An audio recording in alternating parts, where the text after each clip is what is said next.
So next आहे mechanical properties of fluid. आता fluid हा जो शब्द आहे तर याच्यामध्ये दोन फिजिकल स्टेट येतात. एक आहे लिक्विड आणि दुसरी आहे गॅसियस फेज. ओके,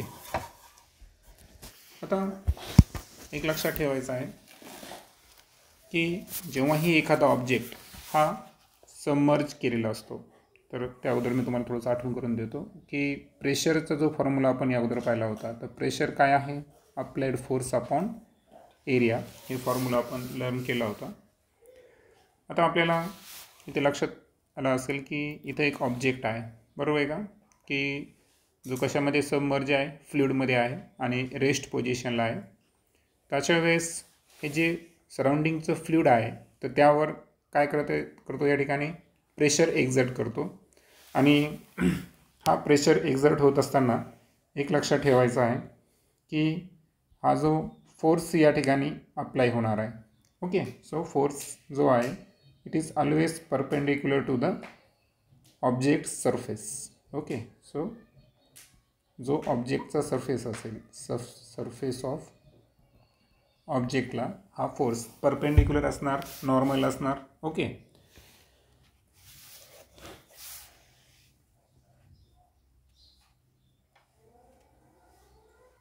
आता प्रश्न असा आहे की हा जो नॉर्मल फोर्स एक्झर्ट व्हायला फ्लुइडकडून तर कोणत्याही पॉईंटवर, समजा ऑब्जेक्टचा कोणताही पॉईंट घेतला आपण, त्यावर जो अप्लाय व्हायला तर याला आपल्याला मेजर करता येतं. आणि हे मेजर करण्यासाठी बी फिगरमध्ये तुम्हाला एक प्रेशर मेजरिंग डिव्हाइस दाखवलेला आहे. आता याचं एक वैशिष्ट्य आहे की यामध्ये एक इव्हॅक्युटेड चेंबर असतो. आता ॲक्च्युली तुम्हाला स्प्रिंग दिसते हे की नाही, तर ॲक्च्युली स्प्रिंग व्यतिरिक्त या ठिकाणी तुम्हाला एक व्हॅक्यूम पोर्शन दिसेल हे की नाही. तर हा इव्हॅक्युटेड चेंबर आहे आणि ॲक्च्युअल हे जी स्प्रिंग दिसते तुम्हाला तर याला कॅलिब्रेशन केलेलं आहे. ओके, म्हणजे एक विशिष्ट प्रकारचे मेजरमेंट्स त्या ठिकाणी लिहिले आहे. आणि याच्या साहाय्यानं आपण काय करतो की जो फोर्स पिस्टनवर ॲक्ट व्हायला, ओके, सो पिस्टनवर जो फोर्स ॲक्ट व्हायला तो फोर्स कोणता आहे? एफ. कारण तुम्हाला माहिती आहे जसं आपण एखादी धुलीवंदनला वगैरे नाही का, तर अशा वेळेस त्यावेळेस त्याच्यामध्ये तुम्हाला इंजेक्शन घ्या, सिंपल उदाहरण, तर त्याच्यामध्ये पिस्टन असतं, बरोबर आहे का. आता या पिस्टनवर फ्लुइडकडून जे फोर्स अप्लाय करायला चालला तर हे फोर्स आपल्याला जर आपण मेजर केला तर याच्या साहाय्यानं आपण काय करू शकतो, नॉर्मल फोर्स जो ॲक्ट व्हायला या ठिकाणी त्याला मेजर करू शकतो. आणि दुसरं वैशिष्ट्य जर पाहिलं आपण तर तुम्ही पहा, हा जो डिव्हाइस आहे तो आपण कुठं प्लेस करू शकतो? फ्लुइडच्या इनसाईड प्लेस करू शकतो. आणि हे जे इनवर्ड फोर्स एक्झर्ट व्हायला फ्लुइडकडून म्हटल्यास हा जो फोर्स आहे याला आपण इनवर्ड फोर्स म्हणू.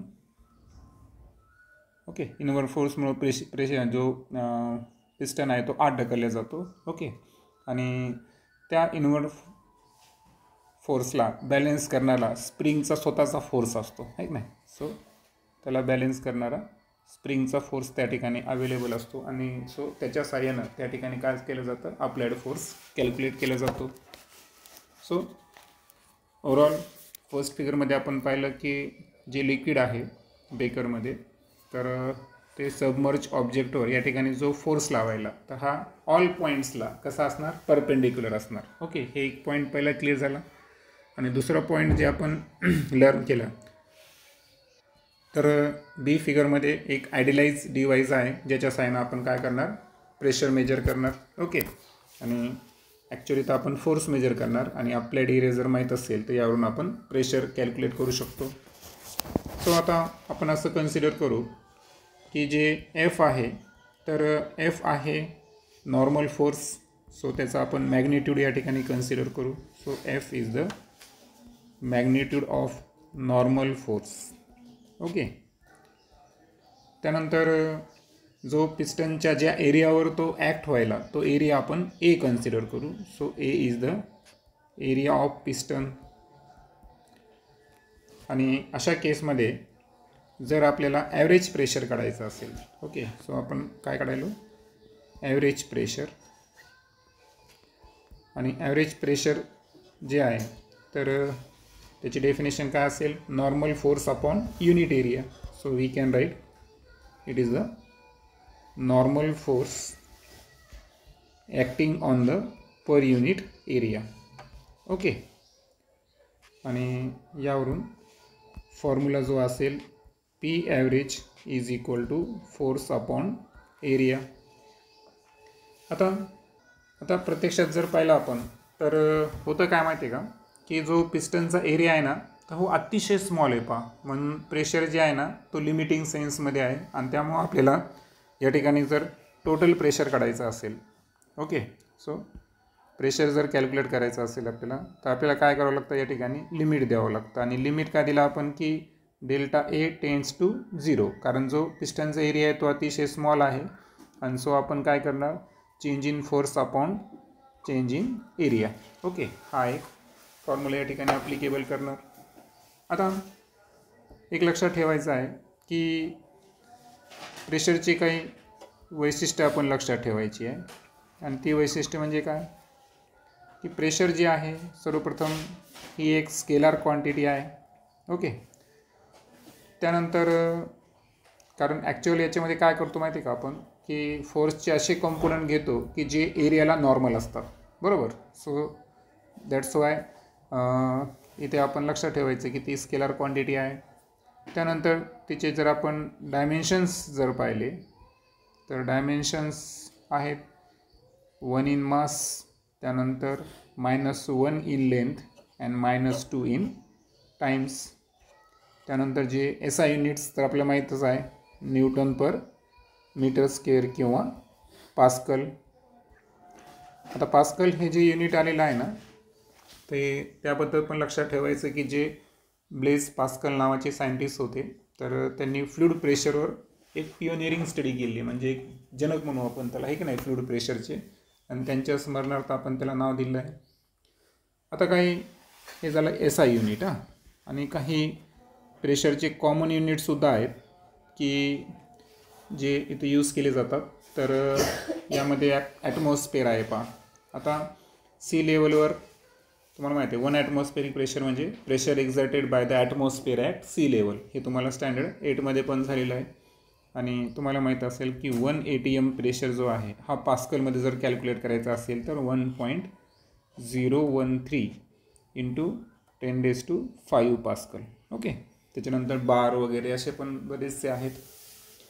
आता एक लक्षात ठेवायचं आहे की आता आपण फ्लुइडचा अभ्यास करायलो. सो फ्लुइडचा अभ्यास करत असताना आणखीन एक फिजिकल प्रॉपर्टी आपल्यासाठी महत्त्वाची आहे आणि ती जी प्रॉपर्टी आहे फ्लुइडची म्हणजे ॲक्च्युअल आपण असं म्हणू की इनडिस्पेन्सिबल जे आहे अशी एक प्रॉपर्टी आहे जी फ्लुइडला डिस्क्राईब करते. तर ती प्रॉपर्टी आहे डेन्सिटी. ओके. सो डेन्सिटी संदर्भात जर पाहिलं आपण तर डेन्सिटी संदर्भात कोणती इन्फॉर्मेशन आपल्याकडे पाहिजे की डेन्सिटीचा पहिला फॉर्म्युला आपल्याला माहीत पाहिजे, तर तो आहे मास अपॉन व्हॉल्यूम. त्यानंतर डेन्सिटीचे जे डायमेन्शन्स आहेत ते आपले क्लिअर पाहिजे. ते आहेत 1 इन मास -3 इन लेंथ. जे SI युनिट आहे तर ते आहे किलोग्रॅम पर मीटर क्यूब. ओके. आता हे आपण ॲनोमॅलस बिहेवियर या अगोदर वॉटरचं लर्न केलं आहे की वॉटरची जी डेन्सिटी आहे हे की नाही ती 4 डिग्री सेल्सिअसला मॅक्झिमम असते, बरोबर. सो लक्षात ठेवायचं की ॲट 4 डिग्री सेल्सिअस किंवा केल्विनमध्ये जर घेतलं आपण तर 277 केल्विन जर पाहिलं आपण तर अशा वेळेस वॉटरची जी डेन्सिटी असते ती असते 1 इंटू 10⁻³ किलोग्रॅम पर मीटर क्यूब. आणि तुम्हाला हे पण तुम्हाला माहीत असेल की कोणत्याही सबस्टन्सची रिलेटिव्ह डेन्सिटी काढायची असेल तर आपण काय करतो, त्या सबस्टन्सच्या डेन्सिटीचा रेशो हा कशाशी घेतो, वॉटरच्या डेन्सिटीशी घेतो. सो लक्षात ठेवायचं की जी रिलेटिव्ह डेन्सिटी आहे, ओके. आता रिलेटिव्ह डेन्सिटी ही डायमेन्शनलेस युनिटलेस क्वांटिटी, कारण ते ॲक्च्युअल काय आहे, रेशो आहे. तर यामध्ये आपण डेन्सिटी ऑफ काय घ्यायचा, सबस्टन्स, आणि त्याला आपण काय करायचं आहे, डेन्सिटी ऑफ वॉटरनं डिवाईड करतो. आणि हे करत असताना आपण वॉटरची कोणती डेन्सिटी घेतो, 4 डिग्री सेल्सिअसची. आता डेन्सिटी जी आहे रिलेटिव्ह डेन्सिटी ही डायमेन्शनलेस क्वांटिटी सांगितलं मी तुम्हाला, परंतु ते एक पॉझिटिव्ह स्केलर क्वांटिटी आहे, ते पण लक्षात ठेवायचं. त्याचं उत्तर जे आहे ते निगेटिव्ह येत नाही. सो पॉझिटिव्ह स्केलर क्वांटिटी आहे. स्वतः रिलेटिव्ह डेन्सिटी जी आहे ही पॉझिटिव्ह स्केलर क्वांटिटी आहे. आणि त्याच्यानंतर काही सबस्टन्स आहेत पहा, जसं की आता ॲल्युमिनियम जर पाहिलं आपण, तर ॲल्युमिनियमची जी रिलेटिव्ह डेन्सिटी आहे ती जर आपण काढली तर ती येते 2.7. ओके. आणि यावरून आपण ॲल्युमिनियमची डेन्सिटी काढू शकतो, बरोबर आहे का. आता ॲल्युमिनियमची ही रिलेटिव्ह डेन्सिटी आहे. ओके. आणि ॲल्युमिनियमची स्वतःची जर आपण डेन्सिटी जर पाहिली तर फक्त याला काय करायचं, आपल्याला 10⁻³ मल्टिप्लाय करायचं. ओके. यावरून आपण काढू शकतो. सो डेन्सिटी युनिट आहे बट रिलेटिव्ह डेन्सिटी युनिट नाही, हे आपल्या इथं लक्षात येईल. आता इथे काही सबस्टन्सचे तुम्हाला ॲक्च्युअल फ्लुइड आणि त्याची डेन्सिटी दिली आहे. तर वॉटरची डेन्सिटी आताच आपण डिस्कस केली आहे की नाही. आता वॉटरपेक्षा ही डेन्सिटी कमी असणारा सबस्टन्स या ठिकाणी तुम्हाला इथिल अल्कोहोल दिसेल, बरोबर. आणि सो त्याच्यापेक्षा कमी जर आपण पाहिलं तर लिस्टमध्ये तर एअर आहे, आहे ना. एअर तर आहेच, ऑक्सिजनची थोडी जास्त आहे, एअर त्याच्यापेक्षा कमी. हायड्रोजन तो फारच कमी आहे पहा, 9 × 10⁻² लिस्ट आहे ना. त्याच्यानंतर जे इंटरस्टेलर स्पेस आहे त्यांची डेन्सिटी जर पाहिला आपण तर नियरली इक्वल टू 10⁻20 kg/m³, है ना. हे तर खूपच कमी आहे. सर्वात जास्त जर आपण सर्वात कमी जर चार्टमध्ये पाहिलं तर ते इंटरस्टेलर स्पेसची आहे. सो एक डेन्सिटीचं एक ॲप्रॉक्सिमेटली रेशो दिलेला आहे, ठीक आहे. सो आपल्या चार्टमध्ये सर्वात जास्त मोठी डेन्सिटी कोणाची येईल, आय थिंक मर्क्युरी. ओके, है ना, 13.6. ओके, सर्वात जास्त डेन्सिटी. आता एक एक्झाम्पल आपण घेऊ NCERT मधलं. पहा, 2 thigh bones femurs, each of cross section area 10 cm², support the upper part of human body of mass 40 kg.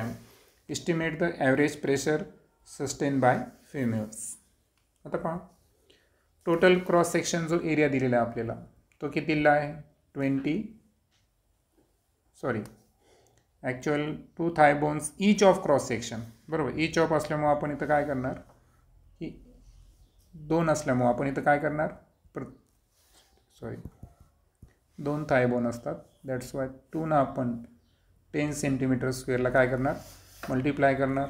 So किती येणार, हे 20 cm². आणि जर याला आपल्याला मीटर मध्ये कन्वर्ट करायचं असेल तर आपण 10⁻⁴ न काय करणार, या ठिकाणी मल्टिप्लाय करणार. हा झाला आपला एरिया. त्यानंतर मास जे आहे ते 40 kg आहे. तर आपल्याला ॲक्च्युअल फोर्स काढायचा आहे. फोर्स म्हणजेच वेट, वेट म्हणजेच मास इंटू ग्रॅव्हिटी. ग्रॅव्हिटी आपण 10 कन्सिडर करू आणि दॅट्स वाय मास दिलेला आहे आपल्याला 40, ग्रॅव्हिटी घेतलं आपण 10. सो जे वेट होऊन जाईल ते किती होईल, 40 न्यूटन. ओके, तुम्ही याला किलोग्रॅम वेटसुद्धा म्हणू शकता. ओके, कारण होतं काय, किलोग्रॅम वेट असं युनिटसुद्धा वापरू शकता तुम्ही, ठीक आहे. सॉरी, इथं 400 पाहिजे होतं.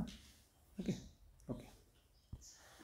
सो 400 न्यूटन और we can say 400 kilogram weight, है ना. हे पण माहीत पाहिजे, एखाद्या वेळेस एक्झाममध्ये किलोग्रॅम वेटला आपण कन्फ्यूज होऊ शकतो. आता कॅल्क्युलेशन फार इझी आहेत. आपल्याला प्रेशर काढायचं आहे. सो ॲव्हरेज प्रेशर काय आपल्याकडं formula, force upon applied area. So force आहे आपल्याकडं 400, एरिया आहे 20 × 10⁻⁴. सो कॅल्क्युलेशनमध्ये केली 20 आणि 10⁻⁴ वरी गेल्यावर काय होतील प्लस. स्टँडर्डमध्ये जर कन्वर्ट केला आपण तर 2 × 10⁵ न्यूटन पर मीटर स्क्वेअर म्हणा किंवा पास्कल म्हणा. नेक्स्ट लेक्चरमध्ये आपण पास्कल्स लॉ संदर्भात डिस्कस करू.